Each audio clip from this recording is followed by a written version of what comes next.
बिस्मिल्लाहिर्रहमानिर्रहीम। अस्सलाम वालेकुम नादरीन, आप यूट्यूब चैनल देख रहे हैं। मैं इमरान खान हूँ। साबिक़ वज़ीर-ए-आज़म पाकिस्तान इमरान खान ने जो कुछ भी कहा था PMLN के बारे में और पीपल्स पार्टी के बारे में, वो दुरुस्त साबित हो रहा है। ऐसे कि वो बार बार कहते थे कि ये नूरा कुश्ती करते हैं, साबित हुआ। वो बार बार कहते थे एक सिक्के के दो रुख हैं, दुरुस्त साबित हुआ। हालांकि नवाज शरीफ ने ये इल्ज़ाम लगाया था इमरान खान पे कि जरदारी और इमरान खान एक सिक्के के दो रुख हैं।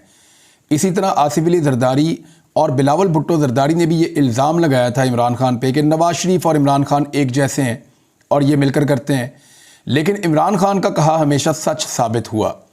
अभी बिलावल भुट्टो जरदारी ने एक शिकवा भी किया थोड़े दिन पहले मीडिया से बात करते हुए चलते चलते। उन्होंने कहा कि इमरान खान को तो कहा था लेकिन वो तो बात करने के लिए तैयार नहीं है। तो ये बात सच साबित हो गई कि इमरान खान ने कहा था कि ये दोनों इकट्ठे हैं, एक जैसे हैं, इन्होंने बंदर बांट की हुई है, ये बारी बारी पाकिस्तान पे हुक्मरानी करते हैं, इन्होंने सूबे भी आपस में बांटे हुए हैं। यानी खैबर पख्तूनख्वा जो है वो इनके कंट्रोल से निकल गया, लेकिन इन्होंने पंजाब को और सिंध को बांटा हुआ है। पंजाब PMLN के पास रहेगा, सिंध पीपल्स पार्टी के पास जाएगा और बारी बारी ये वफाक के अंदर अपनी हुकूमत बनाएंगे। यही तरीका वारदात है। अभी भी PMLN ने ऑफ़र किया पीपल्स पार्टी को कि 2 साल आप अपना वज़ीर-ए-आज़म बना लीजिएगा, 3 साल हम अपना वज़ीर-ए-आज़म बना लेते हैं। पहले वो जो आखिरी 2 साल में गालियाँ पड़नी थी ना हुकूमत को, सारी की सारी वो पीपल्स पार्टी के गले पड़ जानी थी, तो पीपल्स पार्टी ने उससे जान छुड़ा ली।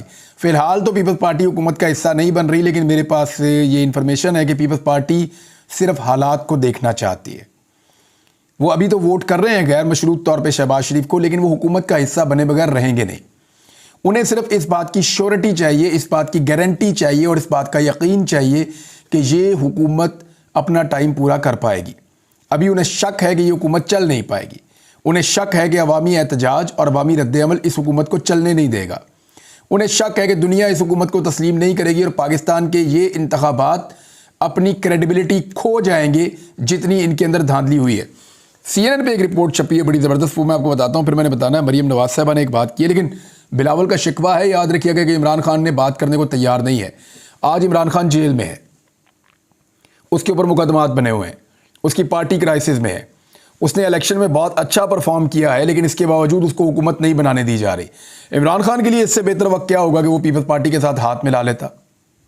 पीपल्स पार्टी के साथ हाथ मिलाता, उसकी जेल का मसला भी हल हो जाता, बाकी प्रॉब्लम भी हल हो जाते और वो किसी न किसी सूरत में इक़्तिदार में भी आ जाता।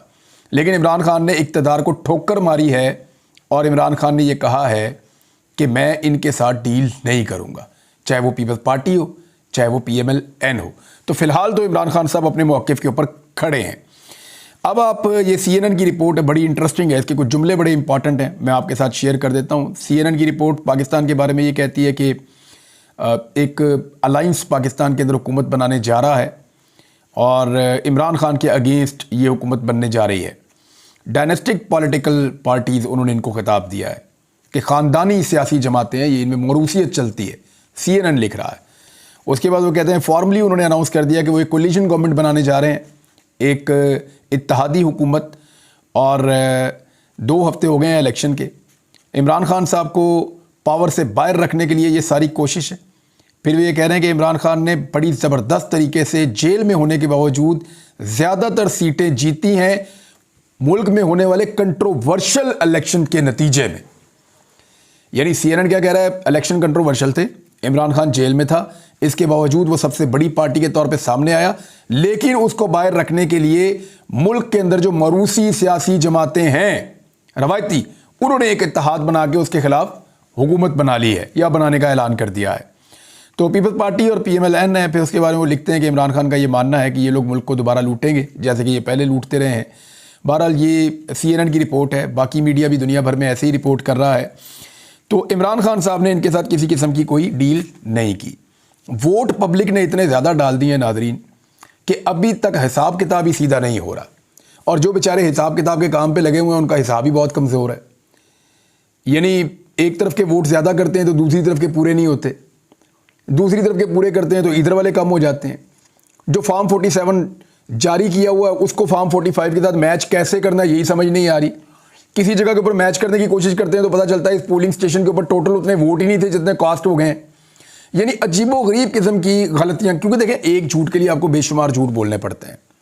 एक फॉर्म 47 आपने दे दिया, कि जनाब इतने वोट पड़ गए एक को, इतने दूसरे को, इतने तीसरे को। नीचे फॉर्म 45 की पूरी सपोर्ट है नहीं। अब आपको नए फॉर्म 45 बनाने पड़ेंगे। उनके अंदर हर एक पोलिंग बूथ का अलग अलग फॉर्म 45 होता है।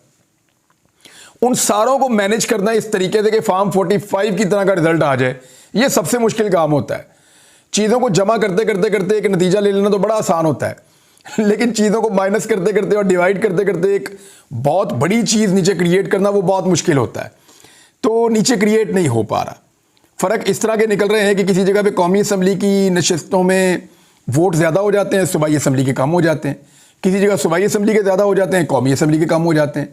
किसी जगह पे किसी पोलिंग स्टेशन में इतने वोट पड़ जाते हैं कि उतने वहाँ पे टोटल नहीं होते। किसी जगह पे जो है वो किसी जगह पे इतने कम हो जाते हैं कि जो पहले पड़े थे उनसे भी बाहर चला जाता है। तो एक अजीबोगरीब सूरत हाल बनी हुई है। अभी तक किसी से हिसाब किताब कंट्रोल नहीं हो रहा। बहुत सारे लोग बैठे हुए हैं।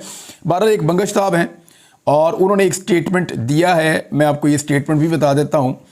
ये कामरान बंगश साहब हैं, इनका ताल्लुक पाकिस्तान तहरीक इंसाफ से है। वो ये कह रहे हैं कि अब ये लोग फॉर्म 45 को ही तब्दील कर रहे हैं। यानी फॉर्म 47 के ऊपर फैसला तो दे दिया, पहले हार जीत का फैसला कर दिया कि ये जीत गया वो हार गया, ये पहले इन्होंने कर दिया।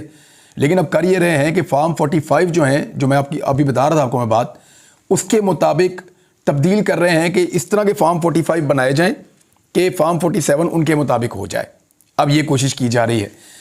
अब इसमें बंगश साहब जो सबूत पेश कर रहे हैं वो क्या कह रहे हैं, दावा है उनका। वो ये कह रहे हैं मैंने इलेक्शन कमीशन के ऑफिस में देखा कि बोरियां बंद पड़ी हुई हैं और फॉर्म 45 वहाँ फेंके हुए हैं। मैंने DRO से पूछा कि ये क्या है, तो उसने कहा कि ये ज़ाया हैं। ये न्यूज़ कॉन्फ्रेंस के अंदर उन्होंने एक इल्ज़ाम लगाया है कामरान बंगश साहब ने। वो कह रहे हैं जी फॉर्म 45 अब ये लोग तब्दील कर रहे हैं और उनको तब्दील करने के बाद एक लीगल जवाज़ बनाएंगे कि जनाब असली फॉर्म 45 ये हैं, जो इनके पास हैं वो असली नहीं है, लिहाजा ये नतीजा जो हमने बनाया ये ठीक है। ये काम एक दिन में भी हो सकता था, लेकिन क्योंकि काम बड़ा लंबा है तो 2 हफ्ते होने को हैं और काम अभी तक मुकम्मल नहीं हो सका। मरियम नवाज साहिबा ने एक स्टेटमेंट दिया है। उस स्टेटमेंट में मैं चाहूँगा ज़रूर बात करें, मेरा बड़ा फेवरेट टॉपिक है। उन्होंने कहा कि करप्शन मेरी रेड लाइन है। ये मरियम नवाज ने कहा है, ये आप याद रखिएगा, करप्शन मेरी रेड लाइन है, ये मरियम नवाज ने कहा है। तो मैं ये रेड लाइन याद दिलाता रहूँगा जब तक मरियम नवाज इस सीट के ऊपर विराजमान रहेंगी। क्योंकि देखिए पहली खातून वज़ीर आला आ रही हैं पंजाब में, वेलकम, लेकिन चोरी के वोटों से आ रही हैं। ये वोट इनको पड़े नहीं हैं। इनके आदाद शुमार मैं आपके साथ शेयर कर लूँगा, लेकिन मरियम नवाज से कुछ चीज़ें जो हैं वो मैं डिस्कस कर दूँ। उन्होंने कहा करप्शन मेरी रेड लाइन है। अब जिसकी रेड लाइन करप्शन होना, तो कम से कम उसको ये पता होना चाहिए कि उसके वालिद ने एवनफील्ड अपार्टमेंट्स कैसे बनाए। उसको ये पता होना चाहिए कि पानामा का जवाब क्या है। उसको ये ज़रूर मालूम होना चाहिए कि उसके चचा और उसके चचा के ख़ानदान के अकाउंटों के अंदर करोड़ों अरबों रुपए कैसे आए। उसे कम से कम ये पता होना चाहिए कि चपड़ासियों के और ड्राइवरों के अकाउंटों के अंदर अरबों रुपए कैसे आए। जिसकी करप्शन रेड लाइन होना, उसे पता होना चाहिए कि कैलबरी फाउंट जो है उसके आने से पहले उसके अंदर एक पेपर छाप देना, वो भी एक करप्शन है। उसे पता होना चाहिए कि इंग्लैंड तो क्या पाकिस्तान में कहाँ कहाँ उनकी कौन कौन सी प्रॉपर्टी है। जिसकी करप्शन रेड लाइन होना, उसे पता होना चाहिए कि हुदैबिया में क्या हुआ था, अल तौफीक में क्या हुआ था, अल अजीज़िया में क्या हुआ था और पनामा में क्या हुआ था। यानी इस ख़ानदान की जो करप्शन की कहानियाँ ना, वो पाकिस्तान के अंदर नहीं पूरी दुनिया के अंदर छपी हैं और दुनिया में कहीं भी ये किसी को भी झूठा साबित नहीं कर सके आज तक।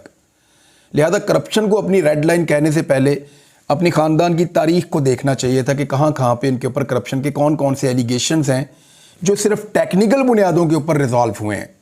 यानी कोई एक भी ऐसा केस नहीं है जिसमें शरीफ ख़ानदान के बारे में ये कहा गया हो कि ये बेगुनाह है, इनके ऊपर करप्शन का ये इल्ज़ाम बिल्कुल झूठा था, इस इल्ज़ाम से इनको बाइज्जत बरी किया जाता है और ये वो सबूत हैं शरीफ ख़ानदान के जिनकी बुनियाद के ऊपर इनके ऊपर अब ये एलिगेशन एग्जिस्ट नहीं करता। हर जगह पे ये टेक्निकल ग्राउंड्स पे बाहर निकले हैं। जैसे जरदारी साहब अपने केसेस पे टेक्निकल ग्राउंड्स लेकर बाहर निकले, ऐसे ही शरीफ ख़ानदान अपने केसेस पे टेक्निकल ग्राउंड्स लेकर बाहर निकला। किसी जगह पे भी वो कोई सबूत पेश नहीं कर सके, कोई मनी ट्रेल नहीं दे सके, कोई रसीदें नहीं दे सके। तो ये जनाब इनकी पूरी कहानी है जिनकी करप्शन रेड लाइन है। इस पे बात करते रहेंगे, लेकिन एक बात की तो मैं उम्मीद करता हूँ मैं उम्मीद करता हूँ कि मरीम नवाज़ पंजाब में कोई एक ऐसा अस्पताल बना लेंगी जहाँ उनके वालिद का इलाज हो पाएगा। नाज़रीन, एक और कादी फ़ायद ईसा साहब के हवाले से ख़बर है, और वो अभी जंगल में आग की तरह ये खबर फैलती चली जा रही है, क्योंकि एक मुतनाज़ फ़ैसला है जिसके बाद ये सूरत हाल पैदा हुई। ये फ़ैसला तो 6 फरवरी को आया था, और जो हमारे रिपोर्ट करते हैं लोग अदालतों से, उनको इसके बारे में आइडिया था और वो इसे जानते थे, लेकिन फिर मुकम्मल तफसीली फ़ैसला आने का इंतज़ार किया जा रहा था। अब जब फ़ैसला आया तो एक भूंचाल आ गया।